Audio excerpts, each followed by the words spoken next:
दोस्तों, चंद्रमा के बारे में आज हम आपको वो जानकारियां बताने वाले हैं जो बहुत सारे लोगों से छुपाई जाती हैं। इसलिए आप इस वीडियो को पूरा देखना। हमारी पृथ्वी से लाखों किलोमीटर दूर एक मौजूद पिंड जो हम इंसानों को हमेशा ही अपनी ओर आकर्षित करता रहा है। यही वजह है कि दुनिया की सबसे बड़ी अंतरिक्ष एजेंसी नासा ने आज से 50 साल पहले ही 1969 में चांद पर इंसानों को भेज दिया था। अंतरिक्ष एजेंसियों को चांद को करीब से जानने और चांद के रहस्यों का पता लगाने की इतनी इच्छा थी कि मात्र 4 सालों के भीतर ही नासा ने 6 बार चांद पर इंसानों को भेज दिया। लेकिन साल 1972 के बाद आखिर ऐसा क्या हुआ कि 50 साल बीत जाने के बाद भी अमेरिकी अंतरिक्ष एजेंसी नासा ने आज तक चांद पर किसी भी इंसान को नहीं भेजा। आखिर चांद पर ऐसा क्या हुआ कि नासा और बाकी के अंतरिक्ष एजेंसी चांद पर जाने से डरने लगे? क्या चांद पर अंतरिक्ष यात्रियों का सामना किसी अन्य ग्रह के जीवों से हुआ था? क्या चांद पर जाने वाले अंतरिक्ष यात्रियों को किसी ने वहां कभी दोबारा न आने का आदेश दिया था? क्या चांद पर जाने वाले अंतरिक्ष यात्रियों के साथ किसी प्रकार की दर्दनाक घटना हुई थी? या फिर इन सब से अलग कहीं ऐसा तो नहीं नासा या फिर कोई भी अंतरिक्ष एजेंसी ने चांद पर आज तक किसी इंसान को भेजा ही नहीं? क्या इंसानों के चांद पर पहुंचने की कहानी ही झूठ थी? दोस्तों, इस वीडियो में हम इन्हीं कुछ सवालों के बारे में बताएंगे जो बेहद चौंकाने वाले हैं। लेकिन वीडियो शुरू करने से पहले अगर आप नए हैं तो हमारे चैनल को सब्सक्राइब करके बेल आइकन पर जरूर क्लिक कीजिए। 21 जुलाई 1969 ये वही दिन था जब नील आर्मस्ट्रांग ने चांद पर कदम रखकर इतिहास रच दिया। जिस चांद को हम सदियों से दूर से देखते आए थे, अंतरिक्ष एजेंसी नासा ने उस चांद पर इंसान को भेज दिया था। नासा यही नहीं रुका, मात्र 4 सालों के भीतर 5 और अमेरिकी अभियान चांद पर भेजे गए और साल 1972 में चांद पर पहुंचने वाले यूजीन सेरनन आखिरी अंतरिक्ष यात्री थे, जिसके बाद आज तक चांद पर किसी इंसान ने जाने का कभी नहीं सोचा। आखिर 50 सालों बाद जब हम विज्ञान की दुनिया में और आगे बढ़ चुके हैं तो हम चांद से पीछे क्यों भागने लगे? क्या चांद पर अंतरिक्ष यात्रियों का सामना किसी अन्य ग्रह के लोगों से हुआ? ऐसा कहा जाता है जब नील आर्मस्ट्रांग और एडविन एल्ड्रिन चंद्रमा की सतह पर घूम रहे थे तब उन लोगों को वहां कुछ रहस्यमय चीजें दिखाई दी जिनके बारे में उन्होंने कभी सोचा भी नहीं था। चांद पर अनेक ऊंचे ऊंचे टावर मौजूद थे जिनकी ऊंचाई 2000 मीटर से भी ज्यादा थी। ये सभी टावर बिल्कुल वीरान पड़े थे। ऐसा माना जाता है कि एलियंस ने ही चांद पर इन टावर्स को बनाया होगा ताकि वे पृथ्वी पर अपनी नजर रखें।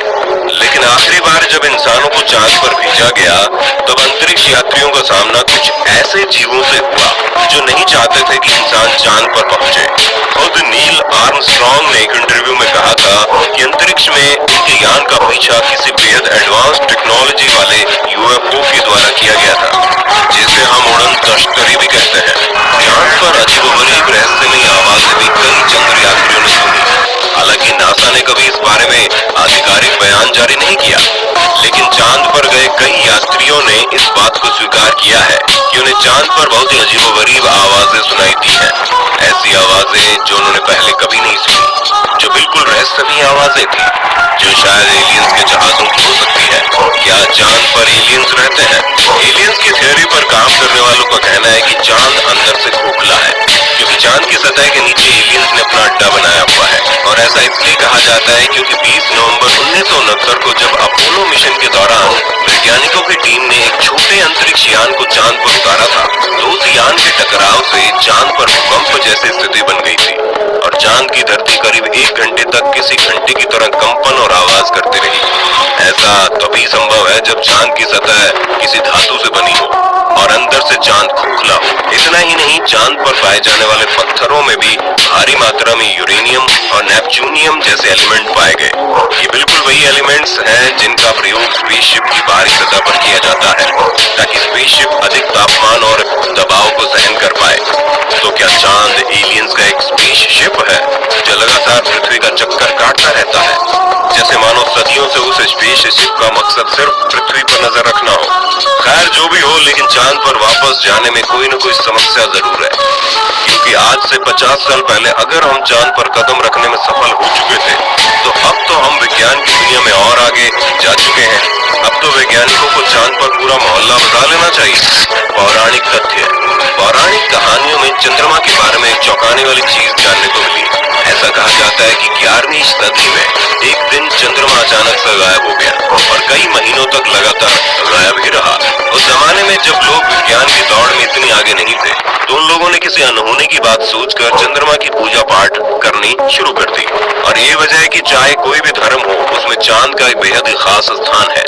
लेकिन अब चांद के इस तरह से गायब होने की बात पर शोध किया गया और वैज्ञानिकों ने दावा किया कि 11वीं सदी में आइसलैंड में एक ज्वालामुखी विस्फोट हुआ, जिससे निकली भयंकर राख हमारे वायुमंडल में चारों तरफ फैल गई और ये वजह है कि चंद्रमा कुछ महीनों के लिए दिखना बंद हो गया। लेकिन अगर वास्तव में हमारे वायुमंडल में ज्वालामुखी से निकली राख फैली थी, तो सिर्फ चांद ही क्यों गायब हुआ? इस वजह से तो सूर्य का भी दिखना बंद हो जाना चाहिए था। कहीं सच में चांद किसी एलियंस का अंतरिक्ष यान ही तो नहीं, जो किसी तकनीकी खामी से कुछ समय के लिए गायब हुआ हो और ठीक होने के बाद इंसानों के चांद पर पहुंचने की कहानी ही झूठी है। चांद पर जब नासा ने पहली बार अंतरिक्ष यात्रियों को भेजा था, तो उसका प्रसारण टीवी पर लाखों लोगों ने देखा था।